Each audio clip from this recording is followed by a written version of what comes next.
Bonjour, bonjour. Gemara de Rosh Hashanah, la page 29a. On est au chapitre 3. Bientôt, la fin de ce chapitre. Alors, la Mishnah nouvelle que l'on va aborder ici nous dit la chose suivante. Artzkrol, on a abordé jusqu'à maintenant donc tout ce qui était l'intention, la kavana de l'accomplissement des mitzvot.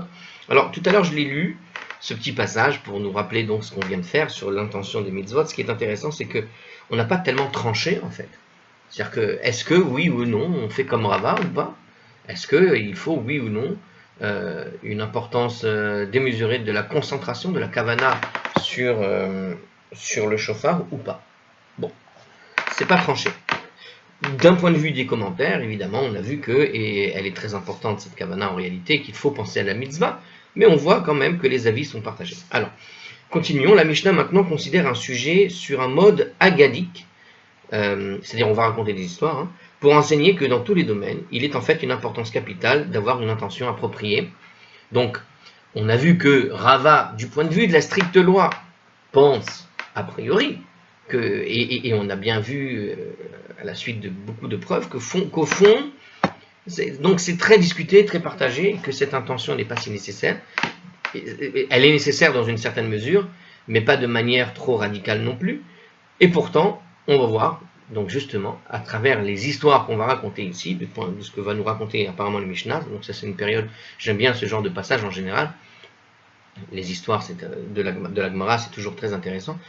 Ici, justement, on va voir des histoires qui vont nous montrer que finalement, même si c'est pas complètement tranché, dans les faits, tel et tel rabbin ont vécu des histoires qui ont prouvé que, quand bien même ce ne serait pas tranché, le mieux c'est de l'avoir. Voilà, je pense que ça va être ça l'idée. Peut-être je me trompe, j'ai pas lu, donc je dis ça en avance comme ça. Alors on y va. Qu'est-ce que nous dit notre Mishnah? Donc nouvelle Mishnah. Ve'aya ka'asher yarim. Alors une minute, attendez, petit 12 peut-être. Non, c'est pas la peine, il n'y a pas de commentaire là-dessus. Alors je répète. Ve'aya ka'asher yarim Moshe yado ve'gavar Israël ve'gové. La Torah rapporte. Et alors, quand Moïse élevait sa main, Israël dominait, etc. Et quand Moïse a baissé sa main, Amalek dominait. Vous connaissez cet épisode qui se trouve dans l'Exode, le chapitre 17, le verset 11. Si vous vous rappelez, c'était lorsque Amalek a attendu les enfants d'Israël qui venaient de sortir d'Égypte. Et ils leur ont fait la guerre là-bas. Et Moshe s'était placé en haut d'une montagne pour être visible du peuple. Et toutes les fois donc où il levait les mains, le peuple juif d'Israël prenait le dessus. Et lorsqu'il baissait un peu les bras par fatigue, le peuple d'Israël perdait la main en quelque sorte. On peut dire que c'est peut-être de là que ça vient, je ne sais pas. En tout cas, il perdait la guerre devant Amalek. Donc, selon que Moïse se retrouvait avec les mains en l'air, eh bien, il gagnait ou il perdait. Et ce qui est intéressant, c'est que même, je ne me rappelle plus qui a accompagné Moshe là-haut, mais des deux côtés, de part et d'autre, on lui tenait les mains en fait. Donc je crois que c'est peut-être Chour, je crois, mais je suis pas sûr, je dis ça de souvenir de tête, mais je pense pas que ce soit ça. Je crois que c'était Chour, puisqu'il n'était pas encore mort à l'époque, et Aaron qui l'aidait justement à soutenir, qui lui soutenait les mains, tellement il n'en pouvait plus, et que les mains risquaient de tomber. Alors, dans le commentaire ici, il nous rapporte justement un peu l'histoire comme ça. Donc c'est la bataille qui oppose Juifs et Amalécites. Moïse a nommé Josué pour mener le combat, alors que lui-même est monté au sommet d'une colline. Et lorsqu'il levait les mains vers le ciel, en prière. Bon, ils n'ont pas précisé les détails. Bon, alors ce verset nous informe donc comment ça s'est passé. Donc on voit ça. Alors, Vechi Yadav chez le Moshe, Rosot Milchama, ou Shovrot Milchama, mais alors la Mishnah pose la question, elle dit, mais attends, est-ce que les mains de Moshe peuvent faire gagner une guerre ou perdre une guerre? Quoi? Tu lèves une main, tu gagnes la guerre, de loin comme ça, lève la main, tu perds la main, tu baisses la main, tu perds la guerre, c'est quand même bizarre, comme interprétation, comme ce que la Torah nous raconte. La Torah nous raconte que quand Moshe lève les mains, on gagne une guerre, quand Moshe baisse les mains, on perd une guerre. Mais c'est pas les mains qui font gagner une guerre. Enfin, elles font gagner la guerre quand tu as une arme à la main, mais c'est pas lever les mains, baisser les mains qui va changer quelque chose théoriquement. Donc c'est très étrange en réalité comme histoire. Peut-être que les gens ont tellement connu cette histoire qu'ils se sont jamais posé cette question, mais c'est vrai que c'est bizarre. Alors, évidemment que ça ne veut pas dire ça. Alors, certainement pas, nous dit ici... juste le commentaire, parce qu'on est dessus, que c'est pas très dur à lire. Littéralement, c'est-à-dire que si on lit ce que disait la Mishnah, littéralement, il dit comme ça. Ils font la bataille ou ils brisent des batailles. Est-ce que lever les mains et baisser les mains brisent des batailles et font des batailles? L'issue du combat n'était pas uniquement déterminée, évidemment, par la prière de Moïse, car alors il n'aurait jamais baissé les mains, c'est-à-dire qu'il n'aurait jamais arrêté de prier. Une autre explication, l'Écriture signale que l'issue du combat dépendait aussi des Juifs, parce que Josué avait dû choisir avec soin ceux qui allaient combattre. Et en effet, Josué affaiblit Amalek et son peuple au fil de l'épée. Bon, c'est-à-dire qu'il a choisi des gens particuliers pour ça. Alors justement, donc, ce que nous dit en tout cas la Mishnah, elle dit que ce n'est pas évidemment les mains de Moïse qui font gagner des batailles ou perdre des batailles, qui vont faire les batailles ou défaire les batailles, et là, l'Omar Lecha, mais c'est pour t'enseigner quelque chose. Kol Zeman Shayu Israël Mistakelin Kalpe Ma'ala. Aussi longtemps que les enfants d'Israël regardaient vers le haut, Umsha Beidin et Libam le Aviem Sheba Shamayim, et qu'ils, comment tu traduis mes Sha'abed, qu'ils soumettaient leur cœur à leur Père qui est dans les cieux, Ayu Mit Gaberim, alors ils dominaient, Ve'imlav, et sinon ils tombaient. Alors, contrairement à la tactique habituelle de combat, ici, nous dit le commentateur, où les soldats doivent surveiller à tout moment leur ennemi, au lieu de surveiller donc les ennemis, qu'est-ce que faisait Israël? Il regardait les mains de Moshe. Donc cette métaphore exprime en fait une concentration de la pensée vers Dieu par la prière. Donc c'est ce que nous dit ici le Khatam Sofer, un commentateur. Donc en réalité, cette idée de dominer, ça n'était pas en regardant finalement l'adversaire, ce qui est la tactique normale quand tu veux gagner une guerre. Tu regardes comment l'adversaire bouge, comment il agit, etc. Mais au lieu de regarder l'adversaire, qu'est-ce qu'il faisait? Regarder le ciel. Alors évidemment, ça peut paraître bizarre. Eh bien, justement, c'était la confiance en Dieu, la concentration, en fait, vers le ciel qui leur permet de gagner, justement. C'est une métaphore qui exprime cette idée de Kavana, en fait. Et sinon, donc, ils tombaient. Qu'est-ce que ça veut dire, donc? C'est-à-dire qu'en levant les mains, Moshe appelait Israël à se joindre à lui dans la prière et la concentration. Nous dit le Tiferet Israël. C'est encore un autre commentateur. D'autres expliquent que les mouvements des mains de Moshe indiquaient le degré de foi d'Israël et sa soumission à Dieu. Quand ils soumettaient leur cœur à Hachem, Moïse trouvait plus de force pour prier. Cela est symbolisé donc par les bras étendus. Sinon, les mains de Moshe s'affaiblissaient et donc il était donc forcé de les abaisser. Alors Amalek dominait.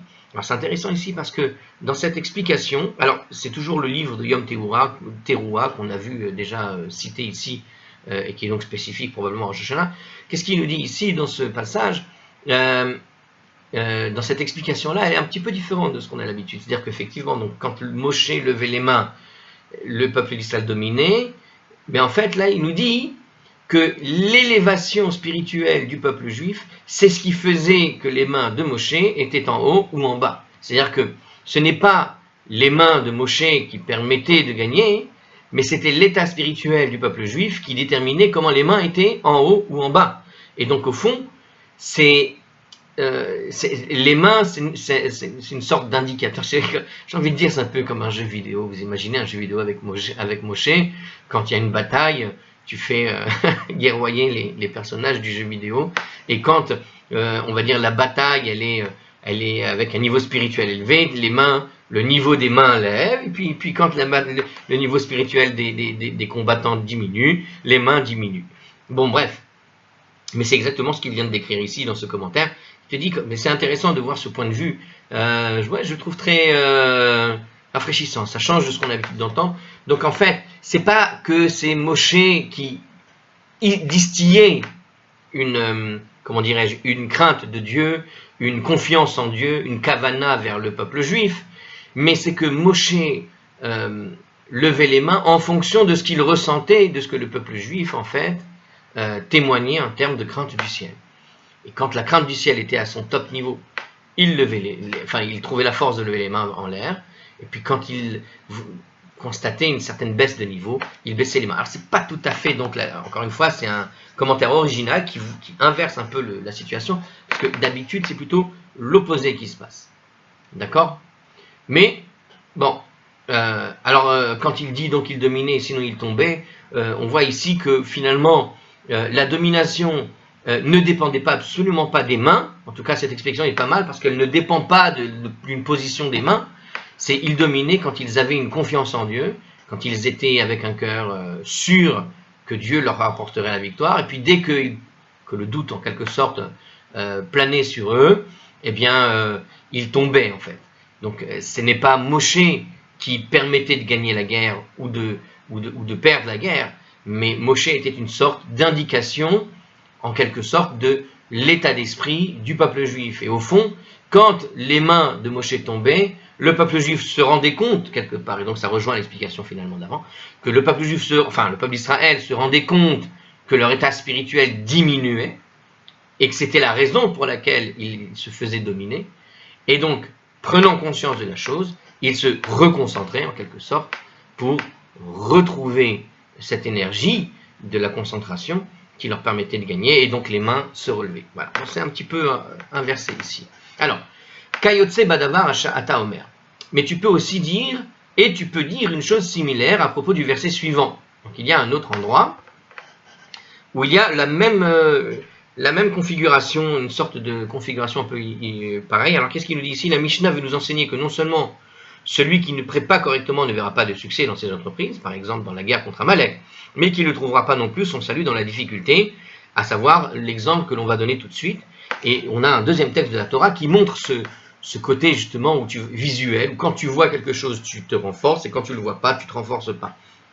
Alors c'était quoi? Quel autre épisode de la Torah il se passe la même chose? Asa lechassaraf vesim oto alnes. Alors il lui dit, Hachem dit à Moshe, d'accord, il lui avait dit, fais-toi un serpent ardent et fixe-le sur une perche. Vehaya kol anashur vera oto vachai. Et alors, quiconque sera mordu le verra et vivra. Vechi nachash memit. O nachash mechaye. Mais quoi? Est-ce qu'un serpent peut tuer ou rendre la vie?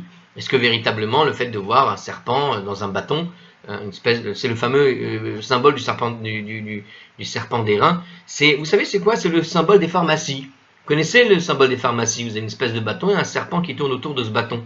Eh bien, ce symbole-là vient de la Bible, vient de cet épisode de la Bible, lorsque les enfants d'Israël ont fauté sur le problème des filles de Moab. Attendez, de Midian, je dois régler quelque chose. Alors, c'est réglé. Alors, donc, lorsque ils sont venus, les filles de Midian, ils ont fauté. Et après cette faute, il y a eu un gros problème, c'est que Dieu a voulu les punir. Et en les punissant, il a envoyé des serpents qui mordaient un peu tout le monde. Alors justement, après avoir demandé pardon, fait amende honorable, etc., il fallait quand même sauver le peuple. Je crois que c'est après cet épisode-là. En tout cas, c'est après cet épisode, mais est-ce que c'est cet épisode-là qui a provoqué le problème?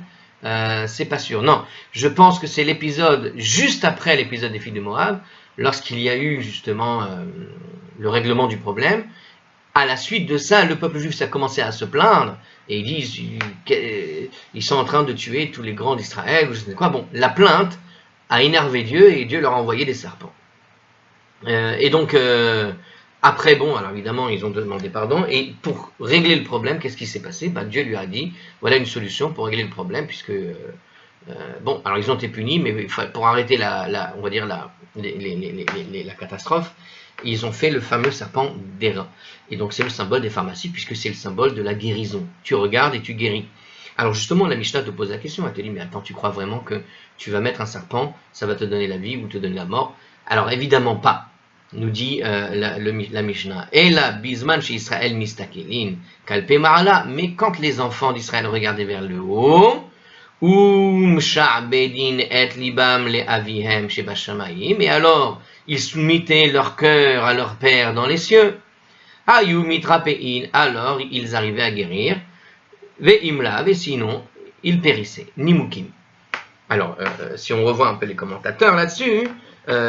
Donc ce passage, pour celui qui s'intéresse, c'est le passage en fait de chapitre 21 dans les Nombres au verset 8. Alors quand les enfants d'Israël, on va raconter la version de Hardscroll de l'explication, quand les enfants d'Israël, fatigués de leur longue étape dans le désert, commencèrent à perdre leur confiance en Hachem et à se plaindre du manque de nourriture et d'eau, ils témoignant ainsi d'ingratitude envers le cadeau miraculeux de la manne qui tombait du ciel. Dieu envoya des serpents ardents pour les mordre et les tuer. Alors je ne me rappelle pas, c'est marrant, je ne savais pas que c'était après l'épisode de la manne. Est-ce que c'était après l'épisode de la manne? Bon, s'il le dit, c'est que ça doit l'être. Hein. Alors, on continue. Après la mort d'un certain nombre d'entre eux, les enfants d'Israël admirent qu'ils avaient fauté et demandèrent à Moshe d'intercéder en leur faveur, sur quoi Dieu ordonna à Moïse de former une image de serpent et de l'accrocher à une perche, d'où elle pourrait être vue de tous, pour qu'ils vivent. Alors Moïse confectionna donc un serpent de cuivre et le fixa au sommet d'une perche. Vous avez là le symbole des pharmacies, et vous comprenez pourquoi maintenant les pharmacies ont son symbole dans beaucoup de pays. Parce que c'est ce symbole-là qui est celui de la guérison. Alors qu'est-ce qui s'est passé justement? Donc il posait la question, mais est-ce qu'un serpent peut tuer ou rendre la vie? La vérité, un serpent peut tuer et rendre la vie aujourd'hui, on le sait. C'est-à-dire que vous avez des sérums qui sont fabriqués pour fabriquer ce qu'on appellera des contrepoisons, hein, et dans certains cas même, certains poisons du serpent, à très faible dose, peuvent servir de médicaments. Donc un serpent, effectivement, peut tuer, parce que si tu te fais mordre par un serpent venimeux, tu peux mourir, mais le même serpent venimeux, avec une certaine dose, peut guérir un certain genre de maladie. Mais bon, ça c'était pour la petite touche moderne, mais sinon, évidemment qu'un serpent en airain sur une perche, tu regardes un serpent en airain sur une perche, il n'y a pas de venin, il n'y a rien, c'est juste le tableau d'un serpent en airain sur une perche. Est-ce que ça guérit? Si il suffisait de voir le serpent sur une perche pour pouvoir être guéri, tu vas à la pharmacie, tu regardes l'image du serpent sur sa perche, et tu n'as pas besoin de rentrer et prendre un médicament, tu vas guérir tout seul.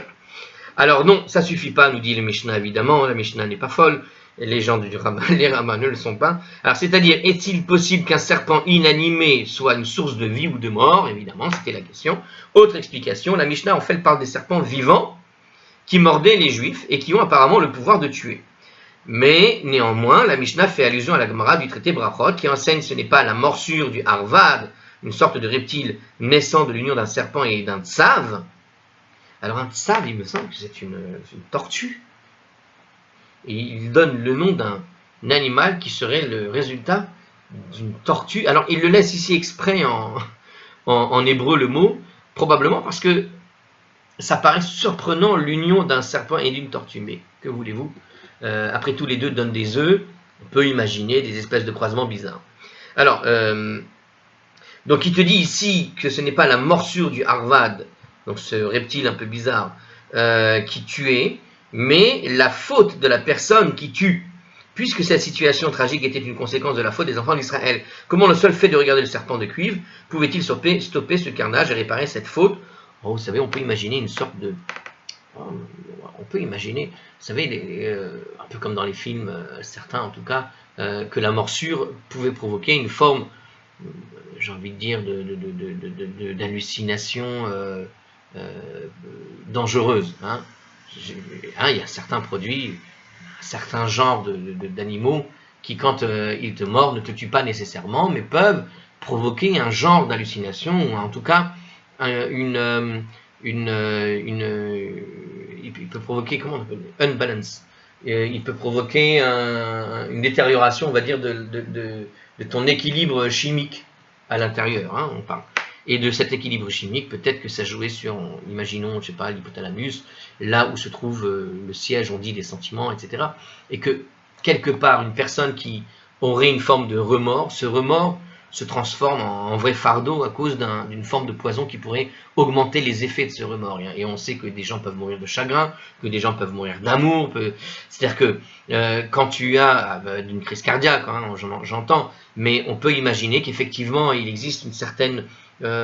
pourrait exister une sorte de poison qui, quand il est administré, crée une amplification majeure du ressenti, et que au fond ce ressenti peut conduire à la mort tellement il est, voilà, il te prend à la gorge. Hein, il y a combien de gens, je connais des gens qui sont, qui ont parfois des chocs, on va dire, à base de stress, d'accord, mais un stress tellement puissant, tellement fort, qu'ils peuvent être paralysés. Hein, j'avais quelqu'un que je connaissais qui a fait avoir un accident de voiture très grave, qui, à cause d'un stress lié à des problèmes de cœur, lié à des problèmes de travaux, etc. Cette espèce de burn-out latent, mais qui se manifeste en une fois, d'un coup, a eu une paralysie de la jambe qui était appuyée sur l'accélérateur et il a failli rentrer dans un arbre. Et donc il s'est paralysé la jambe quand il accélérait à un moment donné, il a eu une paralysie de la jambe. Bref, oui, imaginez ce genre de situation. Et c'est des situations qui sont véridiques. Hein. Donc la question, c'est imaginer une sorte de venin qui pourrait amplifier ce type de réaction. Alors on peut imaginer que derrière, ce qui va permettre de guérir, effectivement, l'image de ce serpent d'airain sur une perche, et qu'on explique aux gens, voilà, c'est ça qui va permettre de guérir sur cette maladie provoquée par ce type de serpent en particulier, puisqu'il te dit ici que c'est vraiment un serpent particulier qui ne tuait pas en réalité. C'est-à-dire qu'il avait un venin, dans le commentaire, il te dit que ce n'était pas un serpent qui tuait, mais ce sont les gens qui fautaient, qui mouraient à la suite de la morsure. C'est-à-dire qu'une personne qui se sentait coupable de quelque chose, même infinitésimalement, ce ressenti de culpabilité, eh bien, pouvait le conduire à la mort, parce qu'une fois que tu es mordu par ça, ça s'amplifie au point d'avoir un choc au niveau du cœur, quoi. Voilà, ce genre de choses est possible. Hein. Expliqué comme ça, je pense que c'est jouable. Bon, alors, et donc effectivement, l'effet peut être intéressant, effectivement, de regarder le serpent métallique, en quelque sorte, de dire, voilà, on a figé le problème. Calme-toi, reste calme, t'as compris que t'avais fauté, maintenant sache que Dieu te pardonne, regarde, enfin, quelque chose comme ça qui rassure et qui permet au fond de réussir à guérir. Mais attention, seulement celui qui le verra vraiment et qui aura donc cette kavana, c'est ce que veut nous expliquer ici évidemment le texte, cette intention au fond de demander pardon à Dieu et de reconnaître véritablement cette faute. Et de cette façon-là, t'es pardonné, quoi. Donc t'es pardonné par cette intention de regarder vraiment pour cela. Bon, il y a une sorte enfin, il décrit quand même un système psychosomatique avec un serpent qui provoque un problème psychosomatique élevé. Bon, c'est pour l'aspect, encore une fois, un peu science comme ça. Alors, qu'est-ce qu'il nous disait dans notre commentaire? Est-ce que le serpent donc peut tuer ou rendre la vie? Donc voilà. Alors. Qu'est-ce qu'il voulait nous dire ici? Alors donc il posait la question, mais alors comment regarder tout simplement un serpent de cuivre pourrait évidemment stopper le carnage? Alors qu'est-ce qu'il nous dit ici comme réponse? Donc évidemment il périssait si jamais il ne regardait pas. Qu'est-ce que ça veut dire? Ça veut dire que le serpent servait à éveiller les enfants d'Israël au repentir et à la concentration du cœur et de l'esprit dans la prière de Dieu qui siège dans les hauteurs. Bon, c'est ce qu'on a expliqué, c'est-à-dire que en se concentrant et en priant véritablement, hein, le pouvoir de la prière est très très puissant. Hein, c'est aussi un très fort puissant, comment dirais-je, c'est très psychosomatique aussi la prière, ça, d'accord, ce qu'on appelle, comment ça s'appelle ça en français déjà, la ferveur, hein, la ferveur, ça a une puissance qui peut effectivement guérir d'un certain genre de problèmes liés au cerveau, hein, pour parler de manière scientiste, quoi. Mais sinon, voilà, c'est ce que nous explique ici, c'était pour éveiller la prière, éveiller la ferveur qui était quelque part ici nécessaire de manière radicale à la suite de la morsure d'un serpent de ce genre. Alors, une seconde, et voilà. Alors, on continue. Alors, donc on a une petite digression à propos de cette intention dans la prière. Et maintenant, la Mishnah va retourner à des choses plus pratiques. Là, ici, il nous dit, hein, donc on a deux parties. Une première partie qui nous a raconté une histoire un peu sur la kavana. Et puis la deuxième partie, c'est sur la façon légale de considérer les choses. Donc, la Mishnah précédente a indiqué qu'on pouvait s'acquitter de la mitzvah du shofar en écoutant la sonnerie effectuée par un tiers. D'accord? Notre Mishnah définit à présent la catégorie des personnes qui peuvent sonner pour d'autres. Alors maintenant, on retourne en fait dans l'aspect Mishnah, légal, la loi, qu'est-ce qu'elle est par propos des sonneurs de shofar. Alors justement, alors la question est la suivante, donc ce que pose la Mishnah, voilà, Cheresh, quelqu'un qui est sourd, Choté, un fou, Vekatan et un mineur, En Motzi'in et Harabim, Yedeh Chovatan, ils ne peuvent pas acquitter le public de son obligation. Zehakelal, voici la règle générale en fait. Kol she'eno mechuyav badavar, c'est tout simplement parce qu'une personne qui n'est pas tenue d'accomplir une mitzvah particulière, quand tu n'es pas obligé de faire la mitzvah, par exemple, on a parlé de la mitzvah de sonner le shofar, il y a la mitzvah d'écouter le shofar. Un type, il est sourd. Est-ce que tu vas dire qu'il est en faute parce qu'il n'a pas écouté le shofar? Il ne peut pas écouter le shofar, donc il n'est pas tour, il n'est pas obligé. Lui n'est pas obligé. Et donc ce que nous dit simplement la règle générale, pour ceux qui pensaient que c'était raciste, il y a une règle générale qui dit que quelqu'un qui n'est pas obligé de faire un commandement, parce qu'il n'est pas soumis à ce commandement, dans son cas particulier. S'il n'est pas soumis à ce commandement, il ne peut pas rendre quitte les autres. D'accord? Si moi, je ne suis pas obligé, je ne peux pas faire en sorte que les autres soient quittes de ce que je vais faire moi, alors que moi-même, je n'en suis pas obligé. Donc il faut quelqu'un qui soit obligé de le faire pour rendre quitte les autres.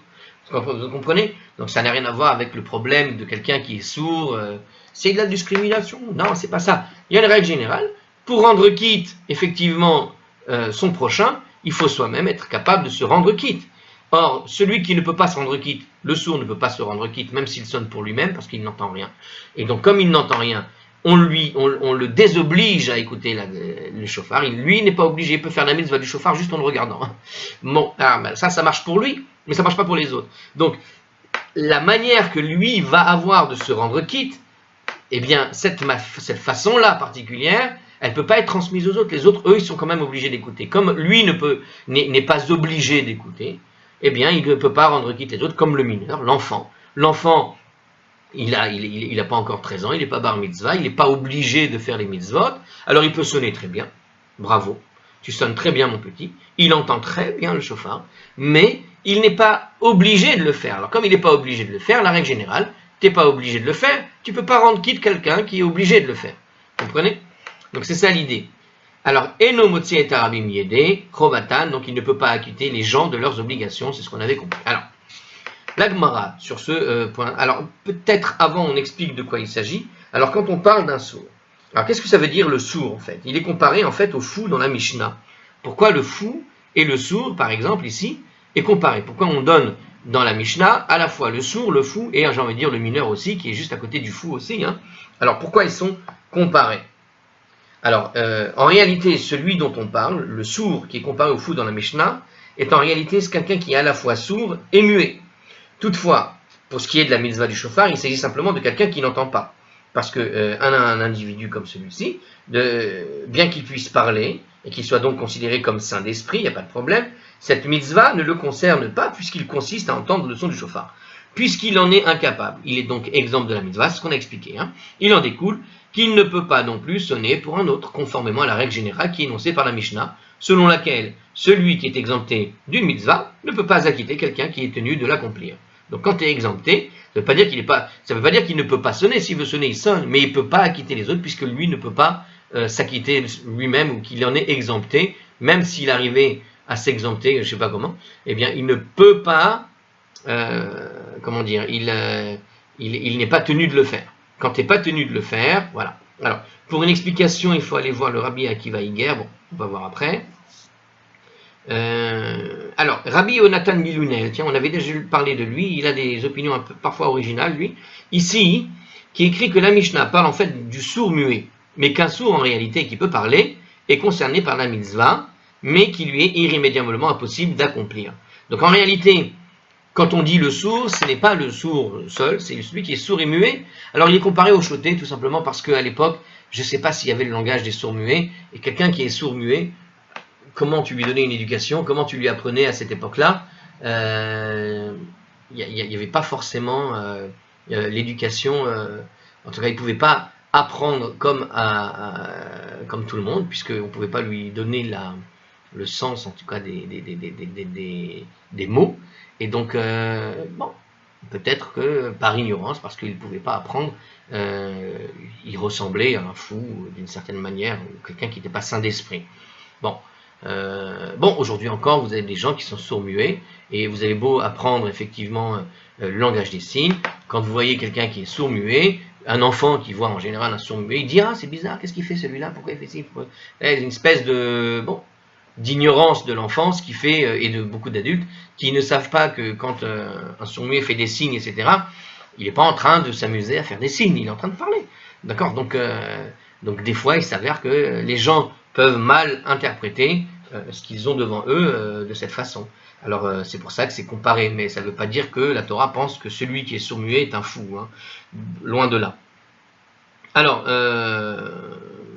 ici il nous dit par contre, voir Avi Ezri, je ne sais pas qui c'est, qui prouve en fait que le Rambam rejette lui aussi l'opinion du Shulchan Aruch, à savoir quoi? À savoir qu'il serait tenu d'accomplir la mitzvah s'il n'était que sourd, par exemple, justement, et non pas muet. Bon, y a plusieurs opinions. Il renvoie à trop de livres pour que je puisse vous en faire un résumé détaillé. Alors, ensuite, qu'est-ce que le fou? Le fou est... Alors, qu'est-ce que c'est qu'un fou? Quelqu'un qui est fou au point de ne plus être obligé d'accomplir les mitzvot. C'est-à-dire une personne qui tombe, comment dirais-je? Des fous, il y en a, hein. Malheureusement. Il y a la fameuse histoire avec les 4 grands rabbins qui sont rentrés dans ce qu'on appelait le Pardès. Et parmi ces 4-là, tu as un qui est rentré, il est revenu nickel, mais les 3 autres, il s'est passé des problèmes. Un, il est devenu athée, un, il est devenu fou, justement, et l'autre, et un troisième, il est mort. Et qu'est-ce qu'on appelle fou, en fait? Alors, il n'est pas tenu pour responsable de ses agissements. Donc une personne qui tombe dans la folie, ce que vous connaissez de la folie, des fois, en fait, la folie, c'est cet état d'esprit qui t'empêche, en fait, d'être raisonnable, tout simplement. D'accord? La raison. Quelqu'un de raisonnable, par exemple. Tu prends un café le matin, tu vas travailler, puis une personne devient irraisonnable. Il a arrêté le café le matin, chose de fou, et il ne veut plus travailler. Alors, évidemment, ça c'est la petite folie douce, on appelle ça les vacances, mais, mais non, c'est pas ça la folie. La folie, c'est quand une personne perd véritablement la raison, par exemple. Une personne qui devient, je sais pas, phobique des chaises. Elle est au 4e étage et à chaque fois que quelqu'un va amener des chaises pour pouvoir s'asseoir là-bas, cette personne va tenter systématiquement de balancer la chaise par la fenêtre, en cassant la fenêtre éventuellement, parce que sinon ça n'est pas bien. Les fous, ça existe. Et il y en a. Et donc une personne qui est folle, cette personne qui a besoin de jeter les chaises par la fenêtre parce qu'elle ne supporte pas les chaises, elle ne s'assoit que par terre, va lui demander de faire le kidouche le Shabbat par exemple, en famille. Il va rester par terre à faire le kidouche pour tout le monde. Donc il ne peut plus faire les mitzvot comme les autres. Donc quelque part, à un certain degré de folie, quand tu atteins ce certain degré, eh bien, la Mishnah et les rabbinim ont établi que cette personne-là n'est plus soumise aux mitzvot. Et donc quelqu'un qui est fou, qui pourrait retrouver entre guillemets sa... je sais pas, peut-être une certaine lucidité pour 5 minutes en sonnant le chauffard, on considère que de toute façon, elle n'est pas tour de faire, enfin, elle n'est pas obligée de faire le chauffard. Donc, qu'elle reste, qu'elle le fasse pour elle-même s'il veut, mais tranquille. Alors, mais pas pour les autres. Donc, et le mineur, c'est quoi alors? Alors, c'est le garçon de moins de 13 ans, on avait compris, voilà. Ok, alors la Gemara avec tout ça. Alors, apparemment, on va revenir maintenant. On va traiter, apparemment, de la mitzvah directement du chauffard. Donc, en fait, on a raconté l'histoire au tout début, et on s'est arrêté sur cette histoire-là telle qu'elle est. On n'en rajoute pas plus. Alors, la Gemara va traiter des personnes qui sont donc concernées par la mitzvah du chauffard. Donc, on ne va traiter que de cette question dans la Gemara. La Haggadah, elle est terminée. Tanu Rabbanan, les sages nous ont enseigné. Akol chayavin betkiyat shofar. Tous sont tenus par le commandement de sonner le chauffard. Alors, la Gemara dans le traité Arachim, la page 2b, c'est-à-dire au tout début, enseigne que le mot tous vient inclure un mineur qui atteint l'âge de l'éducation de chinour. Bien qu'il n'y soit pas tenu par la Torah, les sages ont exigé de lui qu'il écoute la sonnerie du chauffard. Donc l'âge de l'éducation, vous savez, c'est l'âge de 3-4 ans. C'est-à-dire l'âge où tu commences à l'éduquer vraiment comme il faut. D'accord, tu apprends à lire, etc. Donc c'est pas la bar mitzvah, on est vraiment à un âge très jeune. Donc il te dit, tous sont tenus par le commandement de sonner le chauffard, même donc l'enfant, quoi. Ce qui ne dit, alors que quand on a dit le mineur c'est véritablement bar mitzvah, avant la bar mitzvah. Alors on continue. Kohanim ulviim et Israélim, les Kohanim, les Léviim et les Israélim, Guérim les convertis, Varavadim meshurarim, les esclaves affranchis, ve tumtum ve androgynos, un tumtum et un androgyne. Alors là, étrange. Mishechetio et Eved vechetio ben chorin, celui qui est mi-esclave et mi-homme libre. Bon, alors c'est pas fini. Alors on continue. Alors une minute. Alors si on continue en fait. Donc suite de notre braïta, tumtum et no motzi. Le tumtum, je ne sais pas ce que c'est, ne peut pas acquitter. Lo im mino, ni quelqu'un d'autre du même genre. Lo, velo et chez enomino. Ni réduire quelqu'un d'autre qui ne serait pas du même genre. Je ne comprends pas. On va voir les commentaires après. Hein. Androgynos motzi et mino. L'androgyne, il peut acquitter quelqu'un du même genre. Aval lo et chez enomino, mais pas quelqu'un qui ne serait pas du même genre. Mi shechetio aved vechetio ben chorin. Celui qui est mi-esclave, mi-homme libre, il ne peut acquitter lo et mino. Alors, enomotzi lo et mino, il ne peut pas acquitter les gens du même genre. Ve lo et chez enomino, et il ne peut pas non plus acquitter les gens qui ne seraient pas du même genre. Parce qu'il est entre les deux, il ne peut pas acquitter les gens entre les deux. Et il ne peut pas acquitter les gens qui sont soit libres, soit esclaves ici. Alors, reprenons notre étrange braïta. D'accord? Donc, je vais reprendre la braïta. Donc, on a dit que tous sont tenus de sonner le chauffard, les Kohanim, les Lévites, les Israélites, les convertis, les esclaves affranchis. Alors, de quoi on parle? Un esclave qui n'est pas juif, qui a été circoncis et immergé dans un mikvé, devient un juif à part entière, et dès qu'il est affranchi. Donc, il possède en fait le statut de converti. Et le Tana aurait pu l'inclure en fait dans la catégorie des convertis. Alors, la braïta le cite séparément, dans le seul but de sous-entendre qu'il n'est pas tenu d'accomplir cette mitzvah avant d'être affranchi. En effet, avant cela, il n'est soumis qu'aux mêmes obligations que les femmes juives, et une femme n'est pas tenue d'entendre le chauffard, car la mitzvah est régie par le temps. D'accord? Alors, première règle importante, il faut savoir que donc, la mitzvah du chauffard, elle est réglée dans le temps. Ça veut dire que tu n'es pas obligé de l'écouter. Enfin, quand on est un homme, on est obligé de l'écouter à un moment précis, particulier, juste avant le Moussaf, à Rosh Hashanah. Donc, avant Chatzot, avant la moitié de la journée. Bon. Alors, il s'avère qu'une femme n'est pas obligée d'écouter en son temps précis, en tout cas. Parce que c'est une mitzvah qui dépend du temps, donc elle est affranchie de ce problème. D'écouter le chauffard. Elle peut l'écouter, évidemment, mais elle n'en est pas tenue. Donc, elle-même ne peut pas, comme on a vu la règle générale, elle ne pourra pas, évidemment, comment tu dis déjà, acquitter les autres. En tout cas, les hommes. Alors, mais ici, ce que nous donne ici cette braïta, elle nous dit la chose suivante. Donc, alors, les esclaves affranchis, alors, on vient de dire quoi ici dans l'analyse? L'esclave affranchi, en fait, c'est une sorte de converti en réalité. Puisque quand il est affranchi, il devient converti. Mais alors pourquoi il l'a séparé ici? Parce qu'on a dit que tant qu'il n'est pas affranchi, ça veut dire même s'il a fait le mikvé, même si, ça y est, il est quasiment converti, tant qu'il a encore sur lui, que pèse sur lui la notion d'esclavage sur lui, au fond, tant que ça pèse sur lui, il n'est pas obligé de faire les mitzvot, il est obligé de faire les mêmes mitzvot que les femmes en fait. Mais il n'est pas obligé. Dès qu'il est affranchi, il sera juif à part entière, converti, et donc il a les mêmes obligations que monsieur tout le monde, c'est-à-dire Cohen, Lévite, Israélite. Ok? Alors, ça c'était pour ce commentaire-là, on continue. Alors, tumtum et androgyne. Qu'est-ce que c'est que ça? Alors, qu'est-ce que c'est qu'un tumtum? Alors, on va voir ce qui est écrit ici. Alors, voici quelque chose d'étrange. Si vous connaissez, vous me dites. Moi, je ne connais pas. C'est étrange. Alors, l'androgyne, bon, on connaît. Mais tumtum, c'est quelqu'un qui est né avec les organes génitaux couverts par une épaisse membrane. Et on ne sait pas quel est son sexe. Étrange. Par conséquent, un tumtum peut être aussi bien un homme, et un autre tumtum pourrait être une femme. On ne sait pas si c'est un homme ou une femme. Alors, c'est pas tout à fait pareil qu'androgyne. C'est quelqu'un qui, en fait, n'a pas de sexe. Apparemment. On ne sait pas si ça...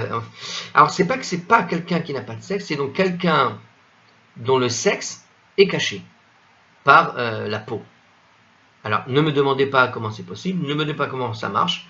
Apparemment, c'est un cas qu'ont vécu, qu'ont dû répondre les gens de la Mishnah.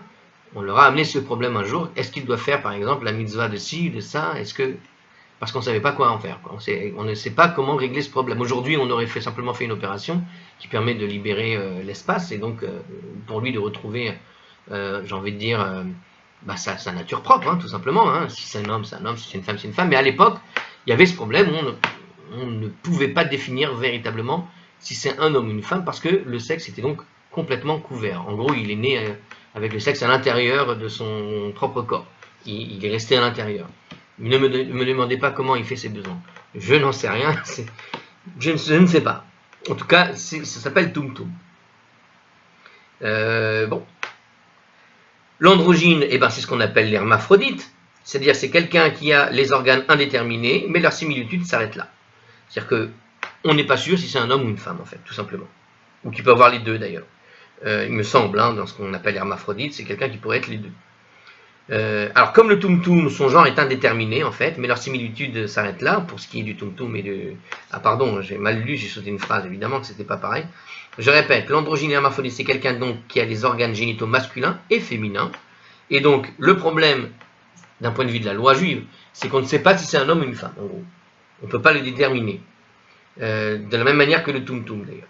Mais le doute qui pèse sur le tumtum est physique, à savoir, est-ce qu'il s'agit d'un homme ou d'une femme? Alors que le doute sur l'androgyne est juridique, à savoir, est-ce qu'il a le statut de l'homme ou le statut d'une femme? Ou est-ce qu'il constitue un cas à part? Hein, après tout, il est né comme ça, donc c'est une créature de Dieu, il n'y a aucun problème.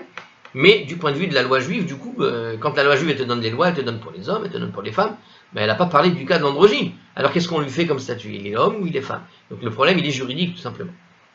Donc contrairement au tumtum, tous les androgynes auront en fait le même statut légal. Il n'en reste pas moins que le tumtum et l'androgyne sont tous deux tenus d'accomplir la mitzvah du shofar, au cas où ils seraient de sexe masculin.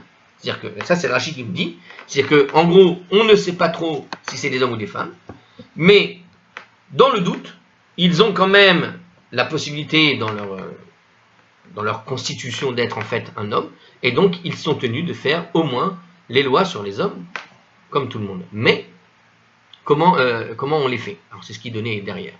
Alors après, il y avait celui mi shechetzio eved vechetzio ben chorin. Alors c'est un peu étrange ça.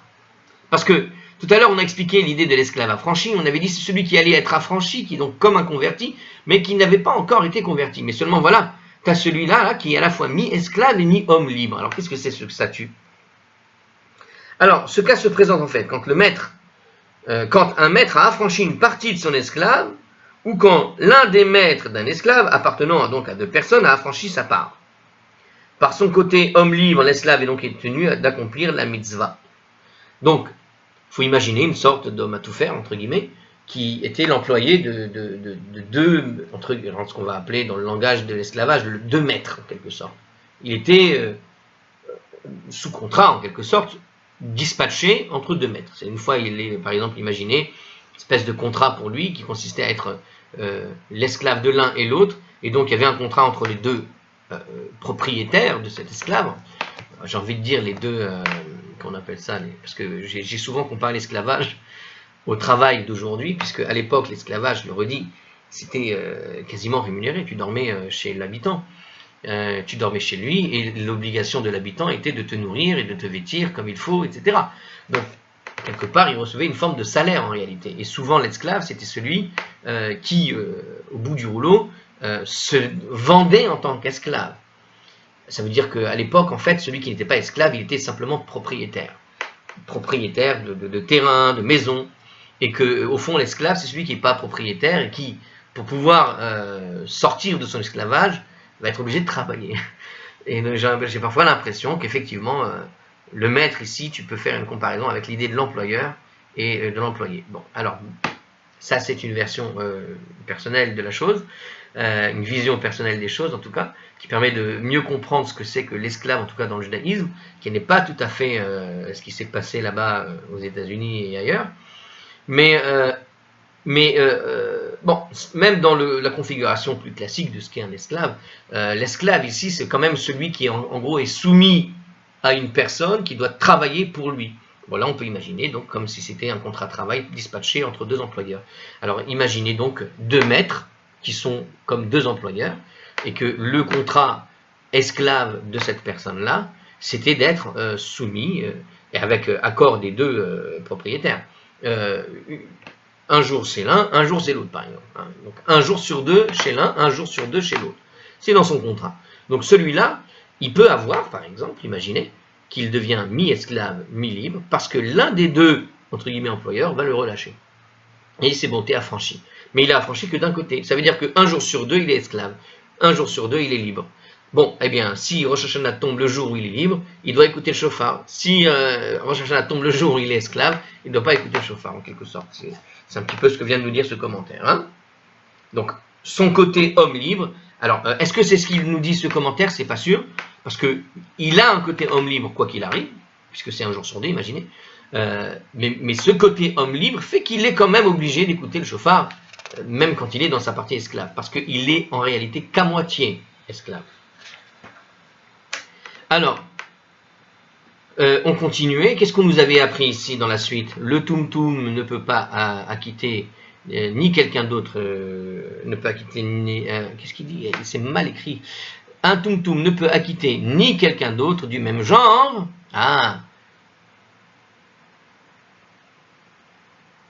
Ni réduire quelqu'un d'autre qui n'est pas du même genre. Non. C'est pas rédigé comme il faut, chers amis. Je vais essayer de le lire en hébreu mieux que ça. Tumtum enomotzi velo et.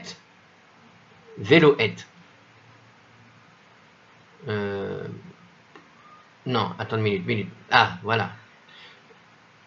Tumtum enomotzi lo et mino velo et she eno beimino. Ah bah voilà, il manquait un petit mot de rien du tout ici dans la traduction, qui fait que ça changeait le sens. Donc le tumtum ne peut acquitter non plus celui qui est du même genre, et non plus celui qui n'est pas du même genre, tout simplement. Voilà, il ne peut pas acquitter ni ceux qui sont du même genre, ni ceux qui ne sont pas du même genre. Alors qu'est-ce que ça veut dire, ils sont du même genre et pas du même genre? C'est-à-dire un homme normal qui serait tenu d'accomplir la mitzvah du chauffard, ou quelqu'un qui serait comme lui, tout simplement. C'est-à-dire un tum-tum ne peut pas sonner pour un autre tum-tum, car il est possible que le sonneur soit en fait une femme, et qui n'est pas tenu d'accomplir la mitzvah, et l'auditeur, un homme, qui lui est tenu d'accomplir la mitzvah. Donc encore une fois, il y a un défaut physique qui nous interdit, qui nous ne permet pas de savoir quel est le sexe de cette personne. Alors comme on ne peut pas savoir, dans ce doute, il ne peut pas sonner parce que ça pourrait être une femme qui essaye au fond de faire la mitzvah à un homme, et donc c'est impossible. Ou l'inverse aussi, puisque c'est pas... Voilà, le tum-tum, il a ce statut qui ne permet pas de savoir. La question, donc il ne peut même pas acquitter un autre tum-tum, d'accord? Et il ne peut pas, peut-être qu'il aurait besoin d'un GPS pour savoir comment se diriger. Bref, il fallait que je la fasse depuis tout à l'heure. Elle me traînait dans la tête, elle est sortie. Alors le tum-tum ne peut pas acquitter donc celui du même genre, ni celui qui n'est pas du même genre, bon on a compris. Et il ne peut pas acquitter non plus l'homme normal. Alors ensuite, on avait dit l'androgyne peut acquitter quelqu'un du même genre. Alors l'androgyne en fait, il peut sonner pour un autre androgyne, parce que si l'androgyne est considéré comme un homme, ils sont tous les deux des hommes et sont tenus à accomplir un mitzvah. Si l'androgyne est considéré comme une femme, aucun des deux n'y est tenu. En tout cas, on peut savoir. Alors, c'est-à-dire que effectivement, là, déjà, c'est intéressant parce qu'il semble dire ici que l'androgyne choisit finalement ce qu'il a envie d'être. D'accord, il a les deux sexes, mais s'il a envie de vivre comme une femme, il vit comme une femme. S'il a envie de vivre comme un homme, il vit comme un homme. C'est intéressant. C'est Rachi qui nous dit ça. Donc, en tout cas, il peut, à condition d'avoir fait son choix, en quelque sorte, mais d'un autre androgyne. D'accord? Mais en revanche, l'androgyne ne peut pas sonner pour un homme normal, car son statut pourrait être en réalité celui d'une femme, même si lui a décidé d'être un homme. Donc, il y a voilà. Alors, et maintenant, le dernier cas, hein, le mi-esclave, homme libre, homme femme, on va faire le commentaire. Donc, qu'est-ce qu'il nous dit ici? Ni quelqu'un du même genre, ni quelqu'un qui n'est pas du même genre. Alors, de quoi on parle, évidemment? On parle, évidemment, de la sonnerie d'un tel individu est partiellement produite par la partie sans obligation, la partie esclave de cet homme. Donc, la partie libre d'un autre homme, à moitié esclave, tenu d'accomplir la mitzvah, et à plus forte raison, d'un juif totalement libre, n'a pas entendu une sonnerie entièrement valable. C'est une manière de dire que son statut étant à cheval, en quelque sorte, quand il va sonner, c'est vrai qu'il a une obligation, il pourrait sonner dans sa partie libre, mais sa sonnerie ne sera jamais vraiment complète. C'est comme si sa sonnerie était teintée de cet esclavage. Donc il peut éventuellement libérer quelqu'un d'autre de son obligation, d'accord? Mais la partie esclave ne permet pas en quelque sorte d'acquitter la partie, juridiquement parlant, hein, on parle, la partie d'un homme qui serait complètement libre, tout simplement. Ok? Donc voilà, c'est tout simplement comme ça. Alors, on va analyser cette braïta dans une prochaine vidéo. À la prochaine.